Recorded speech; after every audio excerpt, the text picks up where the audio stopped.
Assalamualaikum warahmatullahi wabarakatuh. Salam sejahtera, salam satu Malaysia. Alhamdulillah hari ini kita bersiaran langsung dari 3M Auto Workshop Kota Kinabalu, Sabah, Malaysia. Minta maaf suara agak serak sikit. Faktor suara tidak berapa mengizinkan, tetapi insyaAllah mungkin boleh dengar ya. Jadi hari ini adalah konten yang agak ringan-ringan. Sekejap lagi nanti ada konten yang berat. Hari ini yang ringan-ringan yang bersifat edukasi. Jadi alhamdulillah hari ini kita buat penggambaran satu kereta Harrier tahun berapa nih? Saya tidak pasti tahun berapa. Tapi kereta 2008 owner dia ada sana Pak Haji. Ya. 2008. Jadi alhamdulillah apa-apa pekerjaan yang baik kita mulakan dengan bismillahirrahmanirrahim. Semoga pekerjaan yang baik itu diberkati dan dimuliakan oleh Allah Subhanahu wa taala. Jadi hari ini kita ingin berkongsi ya, bukan mengajar lah. Bukan mengajar, berkongsi bagaimana kita istilahnya menjaga kenderaan kita, bukan setakat minyak hitam, tapi minyak gearbox pun kena jaga. Kalau dia ada minyak power steering kena jaga. Kalau ada minyak brake kena jaga. Kalau ada sistem-sistem yang menggunakan fluid ataupun cecair kena jaga. Jadi apa yang penting di dalam dalam kita pengguna kenderaan, setiap kenderaan itu dia mempunyai istilahnya dia punya tempo masa yang perlu ditukar ataupun di flashing. Contohnya kalau minyak gearbox auto, setiap 50.000 kena ganti minyak dengan filter dia sekali. Minyak saja 25.000. Jadi 50.000 filter dengan minyak. Jadi begitu juga minyak hitam dia ada temponya. Ada yang 5.000 kena ganti minyak hitam. Ada yang 7.000 kalau semi sintetik 7.000. Kalau fully sintetik 10.000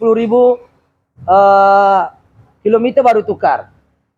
Jadi begitu juga ada jangka hayat dia kenderaan ini. Begitu juga radiator punya penutup, dia ada jangka hayat dia. Setiap 25.000 penutup radiator wajib ganti sebaiknya. Tapi sekiranya kita terlepas pandang, dia boleh memberi efek sampingan yang lain. Jadi apa kaitannya dengan ceramah yang panjang lebar ini kesian? Sebenarnya perkaitannya adalah kereta ini datang karena apa? Ini kereta kita di hadapan. Kameramen boleh tengok sana. Oke, kereta ini dia datang disebabkan oleh masalah reverse delay ataupun termenung dulu. Hisap rokok dulu 2 batang baru dia boleh reverse.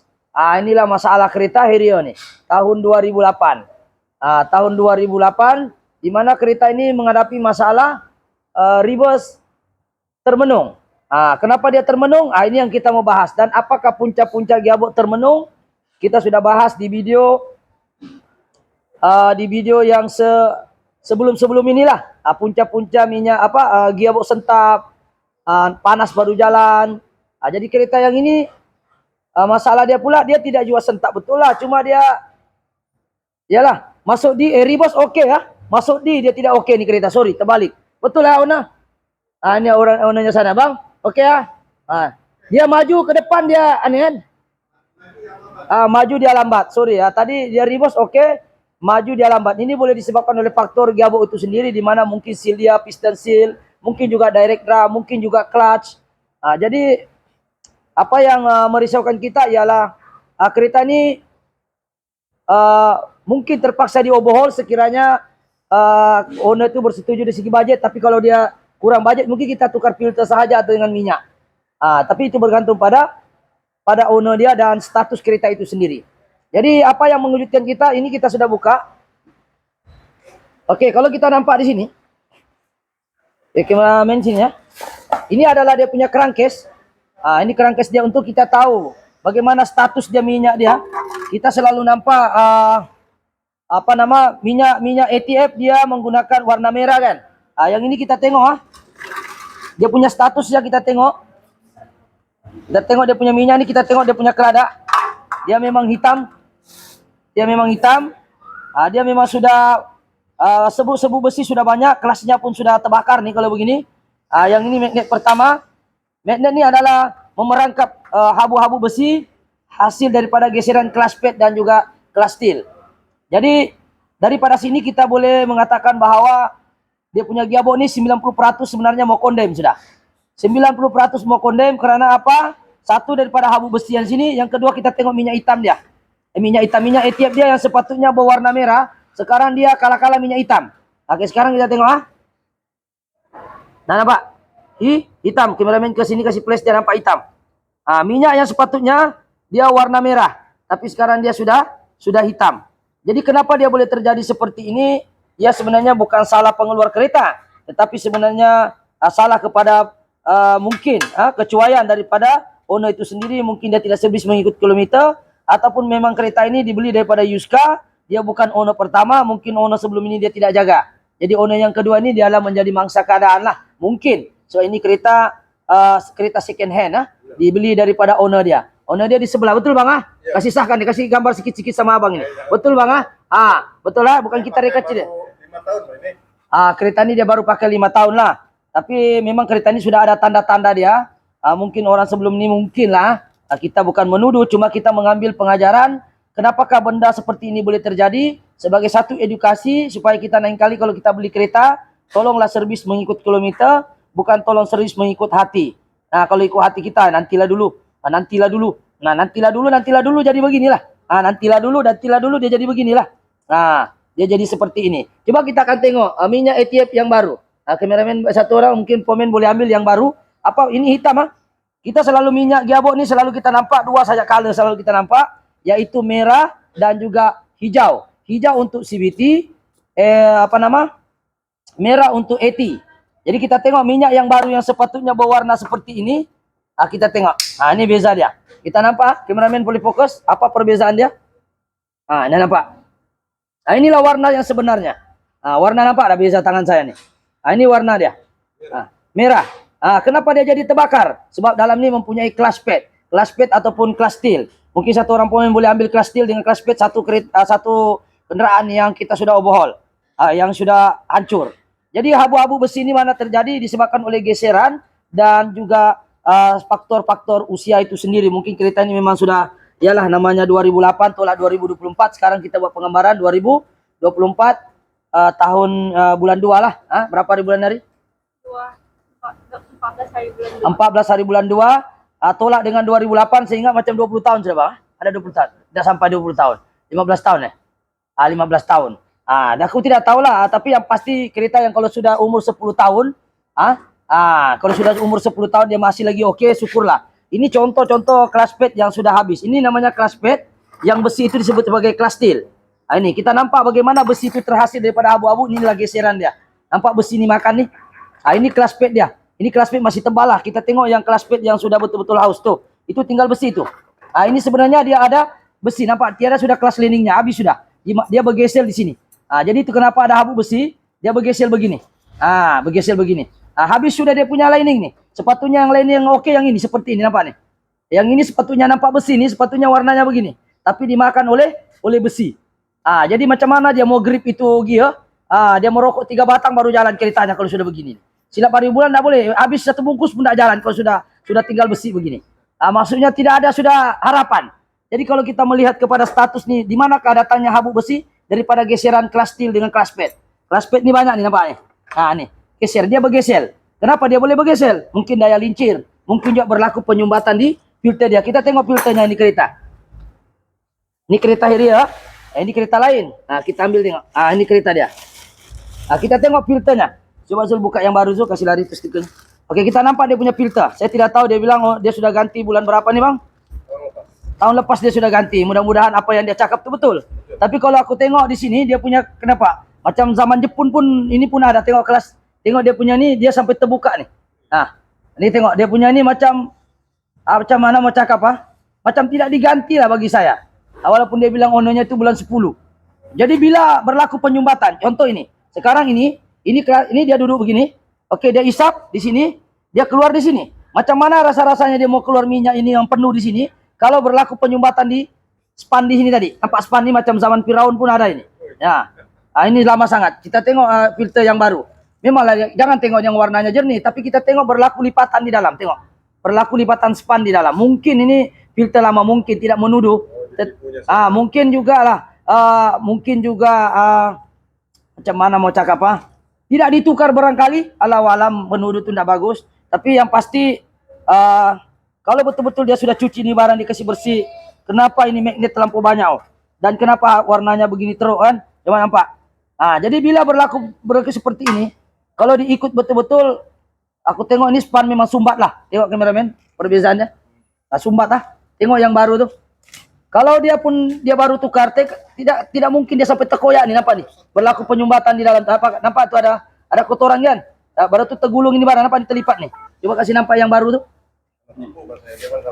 Tidak tahulah, tapi manalah tahu dia tukar juga kan, tidak tahulah. Aku nih menyampaikan saja, tapi kalau betul dia sudah tukar, patutnya masa owner tuh dia kena kasih tahu owner dia bahwa kau punya kereta ini nyawa-nyawa ikan sudah. Kau punya gabuk ini nyawa-nyawa ikan, sebab kenapa warna hitam sudah. Daripada warna yang warna seperti ini merah apa? Contohnya inilah, kita ulang balik lah. Oke, kita tengok. Jauh beza tau. Apa? Merah? Apa? Nampakkah perbezaan dia? Inilah warna yang sepatutnya berada dalam gabuk Anda. Kalau Anda kata pun dia lama, dia tidak akan sampai hitam. Dia sepatutnya dia warna gelap-gelap. Warna-warna orang minta maaf cakaplah. Warna-warna datang bulan lah begitu, dia gelap-gelap merah, dia tidak jernih seperti ini. Tapi ini berlaku minyak hitam pun tidak sepekat ini. Jadi apakah yang terjadi sebenarnya di sini saya tidak menuduh, tetapi saya cuma menyampaikan, mengambil pengajaran, ialah servis minyak Anda mengikut kilometer, dan servislah kereta Anda itu di mana bengkel yang kita rasa yakin, bengkel bolehlah tengok ataupun minta bengkel itu hantar gambar-gambar yang dia tukar lah, ataupun kalau boleh kamu jagalah dia. Kalau kamu tidak percayalah, kamu duduk sana, duduk bertepek lah sampai petang, tengok betul ke dia ganti tidak. Ya, kasih tengok dia macam mana keadaan kereta saya ini bos. Kalau sudah begini nih, sepatutnya kereta ini mau dioverhaul, tapi bergantung kepada owner. Kalau owner cakap dia bilang servis saja dengan menada tangan ke langit, mudah-mudahan dia boleh okey sikit. Mudah-mudahan lah. Kalau ikut betul-betul ini perlu dioverhaul sudah. Karena ini yang hitam ini sebab geseran daripada kelas sudah. Berlaku geseran daripada kelas besi dengan kelas pet. Saya rasa di dalam ni luka habis sudah. Tapi oleh kerana orang ini cakap cuba try dulu, kita try lah. Kita memenuhi permintaan owner, kita cuba sahaja. Mudah-mudahan kereta ini kalau sebelum kita servis 3 batang rokok, mungkin selepas servis 1 botol rokok boleh sudah jalan barangkali. Mudah-mudahan ada perubahan sedikit pun kira syukurlah. Pasal dalam keadaan dia status begini 90 hingga 80% ini sepatutnya gabuk ini sudah tidak boleh ditukar sudah. Tapi kita cuba juga dengan kita memasukkan JB Auto Loop. Sekarang kita hold dulu JB Auto Loop, ada botolnya? Masih post dulu. Oke, dengan cara kita masukkan mungkin ini, mungkin. Tapi kita tengoklah, kalau sudah hitam begini sebenarnya, minyak apapun kau letak, minyak senyonyong, minyak apa kan memang tidak akan jadi juga. Tapi coba juga. Orangnya pun minta kita coba juga. Ya, orangnya ada di sebelah kita nih. Jadi kita cobalah, mudah-mudahan ada sedikit perubahan pun syukurlah. Pasal dalam keadaan dia status begini, aduh, 50-50 juga lah. 50-50, tapi tidak tahulah, mana tahu dengan ada sedikit JB ini mungkin membantu sedikit. Mudah-mudahan insyaAllah dia okey lah. Jadi kita akan coba. Jadi apa yang menjadi pengajaran yang pertama kita tahu punca dulu hitam. Yang pertama kita tidak servis ikut kilometer. Kenapa ada habuk besi? Sebab kita suka yang jenis kaki racing. Mungkin berkali. Yang kita jenisnya belum panas lagi ini kita gasak sudah, pergi lantai sudah, itu jangan. Minyak auto ni automatic ni dia tidak sama manual. Manual tu kau boleh lenjan dia. Lenjan apa? Kau boleh sintak dia kalau orang Sabah bilang. Kau boleh tekan sampai lantai pun tidak apa. Itu manual. Tapi kalau auto dia mempunyai kelasnya yang setipis kulit bawang. Coba kamu tengok kelasnya nih. Kameramen ke sini. Yang dikatakan kelas ni yang warna hitam-hitam nih. Tengok berapa 0,00 berapa mm ini. Nah, tipis betul ini yang di tengah ni besi. Jadi kalau kau lenjan dia terkikis nih. Dia terkikis seperti ini. Dia akan habis seperti ini. Nampak ni besi. Nampak ni? Ini kelasnya sudah habis, nampak? Kalau kau lenjan dia, kau gasak dia sampai di lantai. Nah, terkikis lah. Bila dia terkikis, habuk bersih itu akan terperangkap di magnet tadi inilah. Magnet ni tadi. Dan berlak magnet ni tadi akan perangkap dan seterusnya. Minyak lagi tidak cukup, menyebabkan daya tolak minyak hidrolik itu tidak kuat. Jadi geseran itu akan makin kuat dia punya geseran. Sebab minyak tidak cukup, macam mana yang mau tolak itu piston seal. Yang dikatakan piston seal yang ini. Kameramen ke sini. Ini yang dikatakan piston seal. Piston seal ini piston dia ada getah. Bila getah ini keras, dia akan sentap. Sifat getah bila dia tidak kenyal dia akan menyentap. Boleh jadi piston seal. Ini namanya piston seal 1. Piston seal direct reverse drum. Nih, dia kalau dia keras atau koyak, dia pun akan jadi delay. Jadi banyak sebab-sebab. O-ring yang sudah keras macam ini o-ring. Ini pipe o-ring. Kita tengok o-ring juga boleh juga mempengaruhi. Ini seal. Ini getah, ini o-ring. Ini o-ring sudah mati. Macam mana kami tahu dia mati? Nah, dia tidak kenyal. Patutnya bila kita tarik sifat getah dia anjal. Tapi ini sudah mati. Bila dia sudah mati dia tidak dapat tahan itu pressure. Bila tidak dapat tahan itu pressure, banyaklah pressure leak. Lain lagi dia makan badan dia punya clutch, lain lagi pressure leak dia, lain lagi pistonnya ini ada koyak. Di sini macam mana itu kereta mau cantik pertukaran gear? Sebab semua ini kombinasi ini semua bergabung untuk bekerjasama untuk memberi impact positif kepada pemanduan, lebih selesa, lebih smooth. Sebabkan getah, piston seal, kelasnya tebal, filter tak sumbat. Ini semua mempengaruhi kepada pertukaran gear yang lebih baik. Body buff bagus. Jadi kalau minyak sudah tidak bagus, ini menyebabkan penyumbatan kepada filter.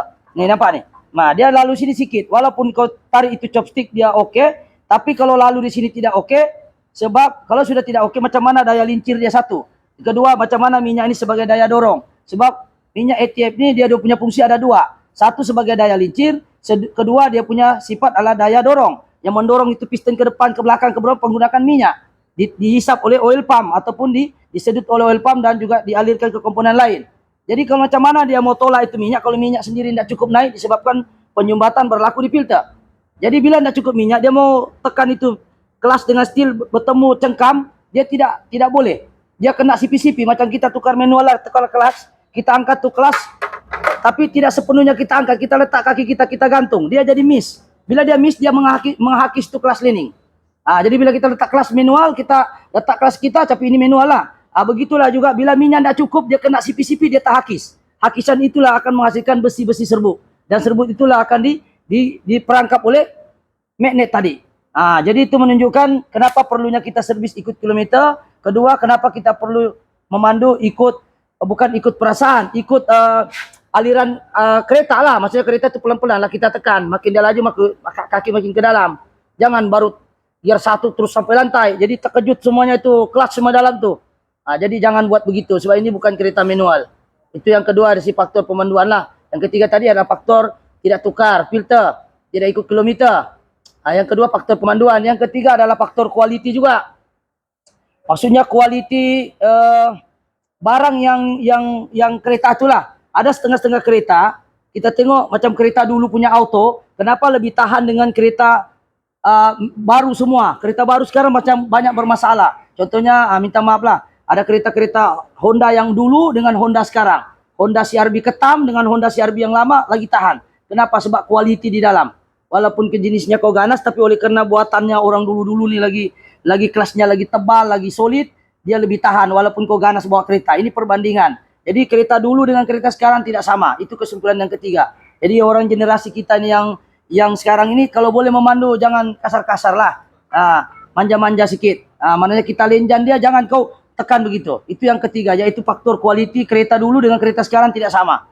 Maksudnya gearbox dulu tidak sama. Sama dengan Myvi. Myvi chopstick belakang dengan Myvi chopstick depan tidak sama. Walaupun dua-dua Myvi. Generasi Myvi yang ketiga ini yang sangat manja ni sangat cepat rusak. Yang keempat mungkin juga faktor cuaca ataupun cooler sih. Cuaca kita yang panas, sentiasa panas ni menyebabkan sebab minyak ni dia ada cooler sendiri. Jadi kalau cooler tu tidak berapa bagus, kena lagi cuaca panas, gearbox sentiasa terdedah dengan kepanasan melampau. Sebab ingat minyak enjin ada coolernya disebut radiator. Dia kasih sejuk enjin. Kalau gearbox siapa kasih sejuk? Disebut sebagai oil cooler. Jadi begitu juga komponen-komponen lain di dalam kenderaan. Jadi bila oil cooler itu tidak berapa sejuk, mungkin disebabkan oleh penyumbatan sebab kita tidak servis itu cooler dia. Sebab kena ingat cooler untuk kereta ni dia ada masing-masing, ada yang pakai angin, ada yang pakai air. Yang pakai angin contohnya Saga FLX dia punya oil cooler. Untuk kereta Myvi, kereta Avanza, oil coolernya masuk di dalam radiator. So tidak kiralah dia masuk di air kah, dia gunakan medium air kah, medium angin kah, jawapannya tetap satu, yaitu tujuannya untuk menyejukkan sistem gearbox tadi. Jadi kalau berlaku masalah kepada gearbox punya cooler pun boleh menyebabkan gearbox rosak, kepanasan melampau. Itu yang keempat. Yang kelima adalah faktor kenapa dia boleh jadi cepat gearbox rosak ni, ialah disebabkan oleh kualiti minyak itu sendiri.